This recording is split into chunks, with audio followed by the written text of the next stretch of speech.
សួស្តីលោកតាលោកយាយនិងបងប្អូនជាទីស្រឡាញ់ការទៅផ្សារជ្រើសរើសទិញស៊ុតមនឬស៊ុតទាមើលទៅដូចជារឿងទុយតាចប៉ុន្តែសម្រាប់មនុស្សចាស់ដូចនេះគឺជាការសម្រេចចិត្តដែលជាឥទ្ធិពលផ្ទាល់ដល់សម្ពាធឈាមនិងជាតិខ្លាញ់ក្នុងឈាមមនុស្សជាច្រើននិយាយថាស៊ុតទាមានជាតិបំប៉នជាងព្រោះវាធំនិងមានសារជាតិជាងប៉ុន្តែតាមទស្សនវិជ្ជសាស្ត្រស៊ុតទាមួយគ្រាប់អាចមានផ្ទុកកម្រិតកូឡេស្តេរ៉ុលខ្ពស់ជាងស៊ុតមាន់រហូតដល់2ដងដែលនេះគឺជាសត្រូវរបស់អ្នកដែលមានបញ្ហាផ្នែកបេះដូងផ្ទុយទៅវិញស៊ុតមាន់ទោះបីជាតូចប៉ុន្តែវាគឺជាជម្រើសមាសព្រោះវាស្រួលរំលាយនិងមានសុវត្ថិភាពសម្រាប់រាងកាយដូច្នេះនៅក្នុងវីដេអូថ្ងៃនេះមេរៀនជីវិតនឹងបកស្រាយជូនលោកតាលោកយាយនិងបងប្អូនតើលោកតាលោកយាយនិងបងប្អូនគួរដាក់ស៊ុតប្រភេទណាតើនរណាគួរញ៉ាំស៊ុតទាដើម្បីបំផនហើយនរណាត្រូវតែដកថយដើម្បីការពារសរសៃឈាម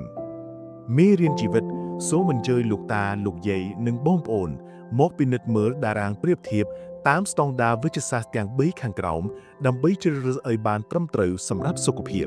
ផ្នែកទី1ការប្រៀបធៀបថាមពលនិងទំហំរវាងស៊ុតមាន់និងស៊ុតទា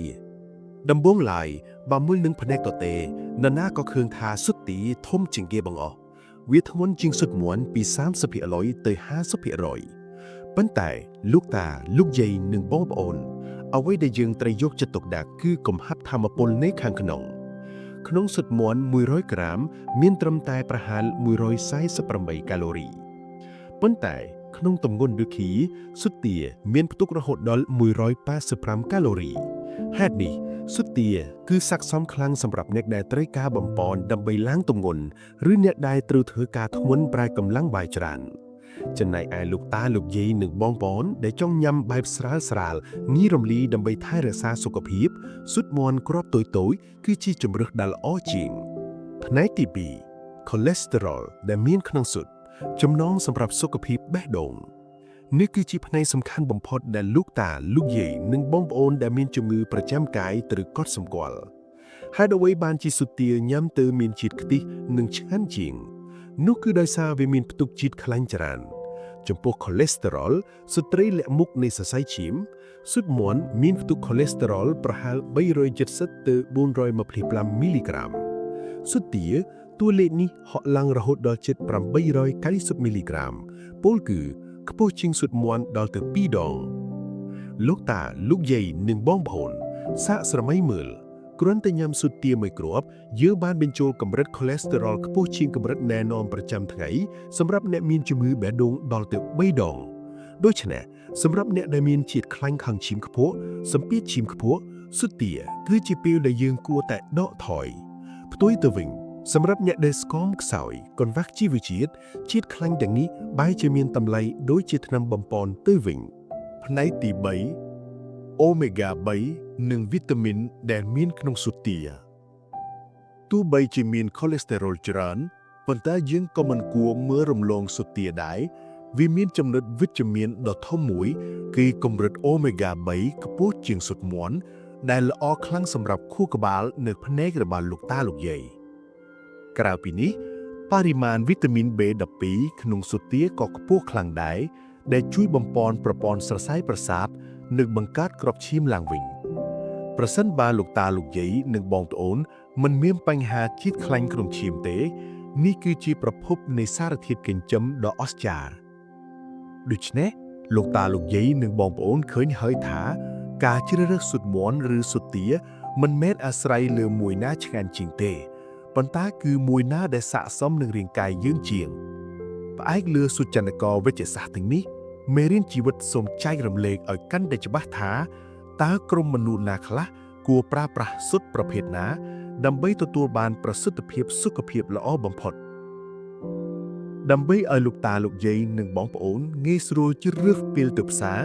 មេរៀនជីវិតសូមបែងចែកជា2ក្រុមជាក់លាក់ផ្អែកលើស្ថានភាពសុខភាពដូចខាងក្រោម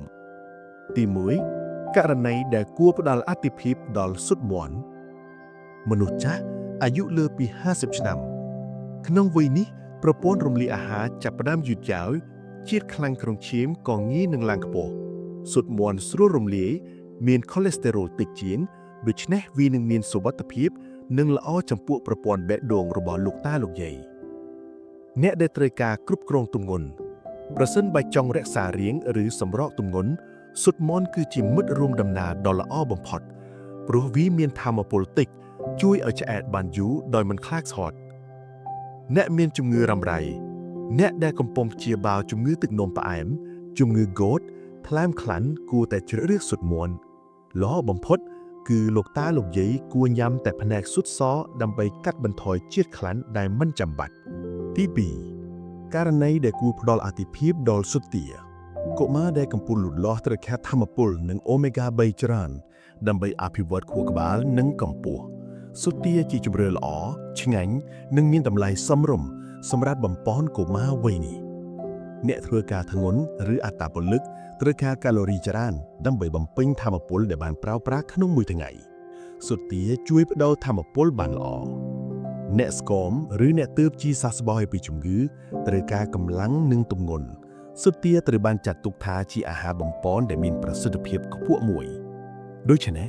ស៊ុតគ្រប់ប្រភេទសុទ្ធតែមានតម្លៃនិងសម្បូរជីវជាតិអ្វីដែលសំខាន់គឺការជ្រើសរើសឲ្យស័ក្តិសមនឹងសុខភាពរបស់សមាជិកម្នាក់ៗក្នុងគ្រួសារបើក្នុងផ្ទះមានមនុស្សវ័យចំណាស់គួរផ្ដល់អាទិភាពស៊ុតម៉នចំណែកឯគ្រួសារដែលមានកុមារតូចៗអាចបន្ថែមស៊ុតទា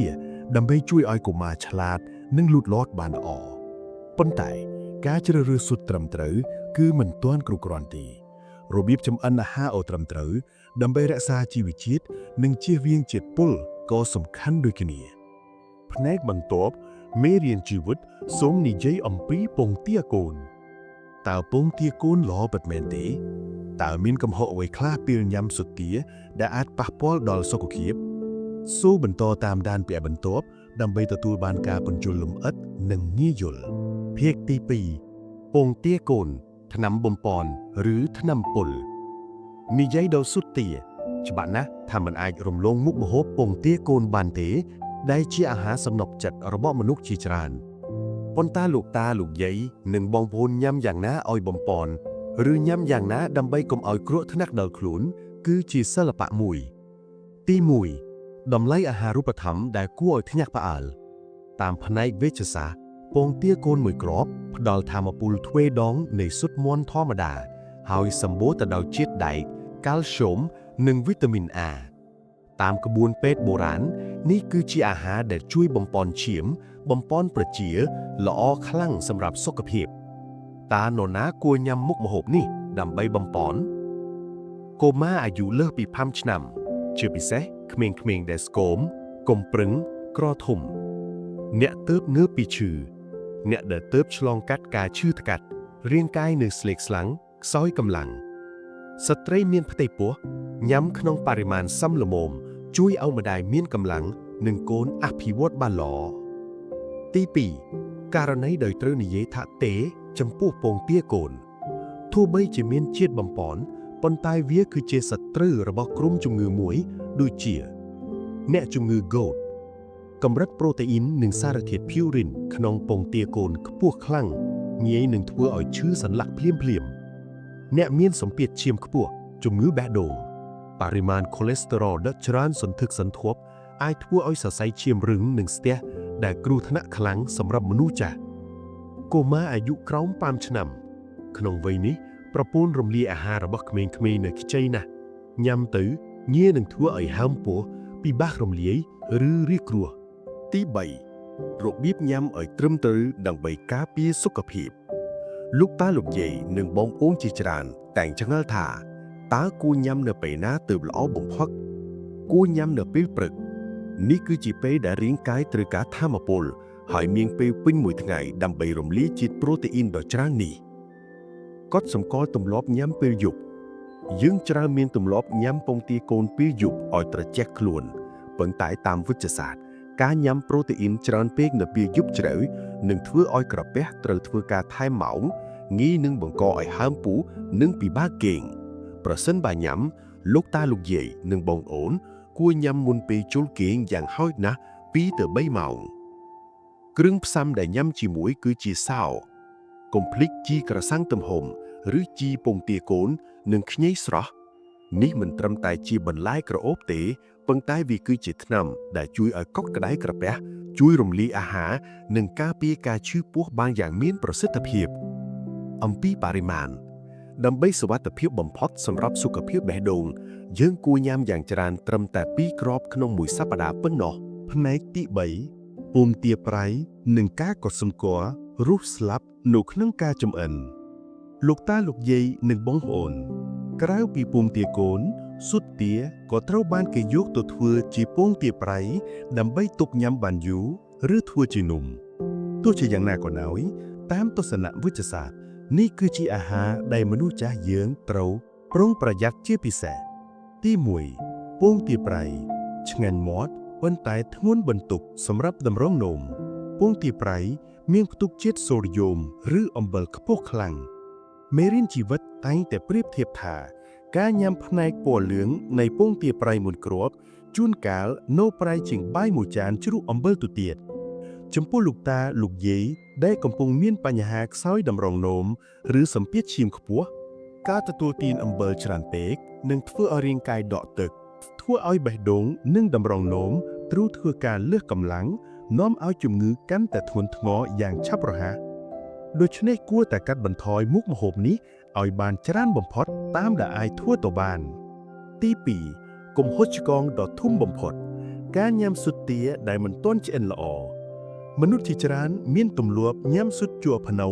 ស៊ុតចៀនមិនឆ្អិនឬស៊ុតស្ងោរទឹកដំចំពោះស៊ុតមួនរឿងនេះអាចមានសុវត្ថិភាពសមល្មមប៉ុន្តែចំពោះស៊ុតទាគឺដាច់ខាតមិនត្រូវឡើយហេតុអ្វីបានជាអញ្ចឹងលោកតាលោកយាយនិងបងប្អូនដឹងទេថាទាគឺជាសត្វស្លាបដែលរស់នៅក្នុងទឹកនិងភពសម្បកស៊ុតទាមានរន្ធខ្យល់ធំជាងសម្បកស៊ុតមាន់រឿងនេះធ្វើឲ្យបាក់តេរី Salmonella ប្រភេទបាក់តេរីដែលបង្កឲ្យពុលអាហារនិងរាគរូសស្រួចស្រាវងាយនឹងចូលទៅខាងក្នុងបានយ៉ាងងាយប្រសិនបើយើងញ៉ាំស៊ុតទាមិនទាន់ឆ្អិនល្អហានិភ័យនៃការក្អកចង្អុលពុលអាហារឬរាគរូសស្រួចស្រាវគឺខ្ពស់ខ្លាំងណាស់ជាពិសេសសម្រាប់មនុស្សចាស់ដែលប្រព័ន្ធភាពស៊ាំនិងពោះវៀនចុះខ្សោយការពារប្រសើរជាងការព្យាបាលមេរៀនជីវិតសូមចែករំលែកដ៏ស្មោះត្រង់មួយគឺចំពោះស៊ុតទាគឺត្រូវតែចម្អិនឲ្យឆ្អិន 100% ទោះបីជាស្ងោរខឬចៀនដើម្បីធានាសុវត្ថិភាពដាច់ខាតការចែករំលែករបស់មេរៀនជីវិតថ្ងៃនេះសង្ឃឹមថានឹងជួយឲ្យលោកតាលោកយាយនិងបងប្អូនមានចំណេះដឹងបន្ថែមដើម្បីចេះថ្លឹងថ្លែងអាហារូបត្ថម្ភដោយខ្លួនឯងគ្មានស៊ុតប្រភេទណាដែលល្អឥតខ្ចោះសម្រាប់មនុស្សគ្រប់គ្នាទេសំខាន់គឺយើងចេះជ្រើសរើសប្រភេទដែលស័ក្តិសមបំផុតនឹងសុខភាពបច្ចុប្បន្នរបស់យើងនៅពេលយើងយល់ច្បាស់ពីអ្វីដែលដាក់ចូលក្នុងរាងកាយរាល់ពេលបាយនឹងคล้ายទៅជាការជឿជាក់និងពេញលេញជាងមុននោះក៏ជាវិធីល្អបំផុតដែរដើម្បីយើងស្វែងរកការថែទាំនិងការពារសុខភាពក្នុងវ័យចាស់ផ្នែកទី4បន្សំអាហារដែលជាសត្រូវជាមួយស៊ុតទានិងល្បិចបំបត្តិក្លិនឆ្អាបសាមញ្ញតែមានប្រសិទ្ធភាពក្នុងផ្នែកនេះមេរៀនជីវិតនឹងនិយាយឲ្យកាន់តែច្បាស់ដើម្បីឲ្យលោកតាលោកយាយបងប្អូននិងមិត្តភ័ក្តិទាំងអស់ដែលនៅមានចម្ងល់ពីស៊ុតទាបានយល់ច្បាស់មនុស្សជាច្រើនខ្លាចស៊ុតទាមិនមែនមកពីវាមិនល្អទេប៉ុន្តែមកពីខ្លាចក្លិនឆ្អាបឬខ្លាចញ៉ាំមិនត្រូវតាមក្បួននាំឲ្យឈឺពោះពិបាករំលាយតាមពិតទៅគ្រាន់តែជៀសវាងអាហារដែលមហាឆុងនិងដឹងល្បិចដោះស្រាយសាមញ្ញស៊ុតទានឹងក្លាយជាម្ហូបដែលទាំងឆ្ងាញ់និងមានសុវត្ថិភាពម្ហូប4មុខដែលដាច់ខាតមិនគួរញ៉ាំជាមួយស៊ុតទាទី1ស៊ុតទាញ៉ាំជាមួយទឹកសណ្តែកក្នុងទឹកសណ្តែកមានសារធាតុរារាំងអង់ស៊ីមរំលាយអាហារ trypsin inhibitor ពេលជួបជាមួយប្រូតេអ៊ីនខ្ពស់ក្នុងស៊ុតសារធាតុនេះនឹងធ្វើឲ្យដំណើររំលាយអាហារយឺតយ៉ាវលទ្ធផលគឺក្រោយពេលញ៉ាំងាយនឹងហើមពោះធ្ងន់ពោះពិបាករំលាយល្អបំផុតគួរញ៉ាំទឹកសណ្តែកឃ្លាតពីពេលញ៉ាំស៊ុតយ៉ាងហោចណាស់1ទៅ2ម៉ោងទី2ស៊ុតទានិងផ្លែទម្លាប់នេះគឺជាការបូកបញ្ចូលគ្នាដ៏គ្រោះថ្នាក់ដែលមនុស្សជាច្រើនមិនបានចាប់អារម្មណ៍ជាពិសេសពេលញ៉ាំស៊ុតរួចហើយបង្អែមដោយថែទម្លាប់ក្នុងផ្លែទម្លាប់មានជាតិតានីនច្រើនពេលជួបប្រូតេអ៊ីនក្នុងស៊ុតវានឹងបង្កើតជាកំណករឹងនៅក្នុងក្រពះស្រាលគឺឈឺជុកចាប់នៅចុងដង្ហើមក្អកចង្អោរធ្ងន់អាចបង្កឲ្យស្ទះពោះវៀន ដូច្នេះដាច់ខាតមិនត្រូវញ៉ាំផ្លែទម្លាប់ភ្លាមៗក្រោយពេលញ៉ាំស៊ុតឡើយ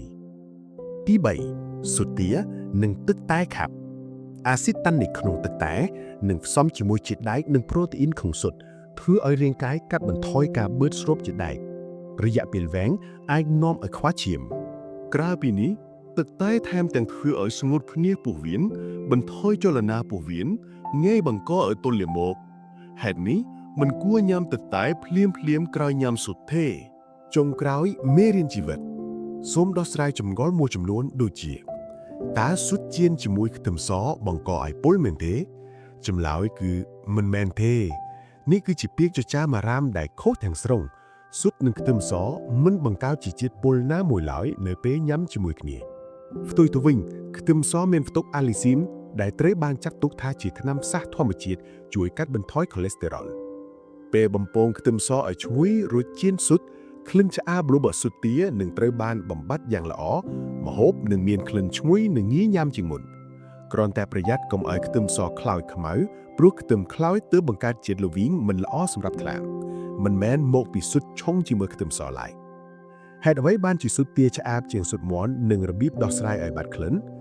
ស៊ុតទាឆ្អាបជាងគឺមកពីចរិតលក្ខណៈនៃការស៊ីចុករបស់សត្វទាគឺជាសត្វស្លាបរស់ក្នុងទឹកចំណីចម្បងគឺបង្កងត្រីខ្យងលៀសដូច្នេះក្នុងស៊ុតមានផ្ទុកទ្រីមេទីឡាមីនច្រើនដែលជាសារធាតុបង្កក្លិនឆ្អាបចំណែកឯមាន់ស៊ីតែគ្រាប់ធញ្ញជាតិដូច្នេះស៊ុតមាន់មានក្លិនតិចជាងល្បិចសាមញ្ញ3យ៉ាងដើម្បីឲ្យស៊ុតទាឈ្ងុយឆ្ងាញ់ជាងមុនល្បិចទី1ពេលស្ងោរដាក់ខ្ញីប៉ុន្មានចំណិតដែលដំឲ្យបែកឬស្រាសបន្តិចចូលក្នុងទឹកស្ងោរខ្ញីនិងស្រាជួយបន្សាបក្លិនឆ្អាបបានយ៉ាងលឿនស៊ុតឆ្អិនហើយគឺក្លិនថយចុះភ្លាមល្បិចទី2ពេលចៀនបន្ថែមម្រេចខ្មៅបន្តិចឬទឹកត្រីប៉ុន្មានដំណក់ចូលក្នុងស៊ុតមុនពេលវាយឲ្យសព្វមុខម្ហូបស៊ុតនឹងឡើងក្លិនឈ្ងុយច្បាស់និងបាត់ឆ្អាបច្រើនល្បិចទី3ពេលញ៉ាំពងទាកូនជាមួយជីក្រសាំទំហំឬជីពងទាកូននិងខ្ញីមិនមែនញ៉ាំតែដើម្បីលម្អទេនេះគឺជាដៃគូសមសួនដែលជួយឲ្យកក់ក្ដៅក្រពះបន្ថយជាតិត្រជាក់របស់ស៊ុតនិងជួយបំបត្តិក្លិនឆ្អាបបានយ៉ាងមានប្រសិទ្ធភាពធ្វើឲ្យមុខម្ហូបមានតុល្យភាពសម្រាប់រាងកាយជាមួយស៊ុតជាទូទៅអ្វីដែលសំខាន់មិនមែនស៊ុតប្រភេទណាដែលល្អជាងទេប៉ុន្តែគឺការញ៉ាំឲ្យត្រូវរបៀបនិងស័ក្តិសមនឹងសុខភាពលោកតាលោកយាយឬអ្នកដែលកំពុងខ្សោយកម្លាំងគួរផ្ដល់អាទិភាពដល់ស៊ុតមាន់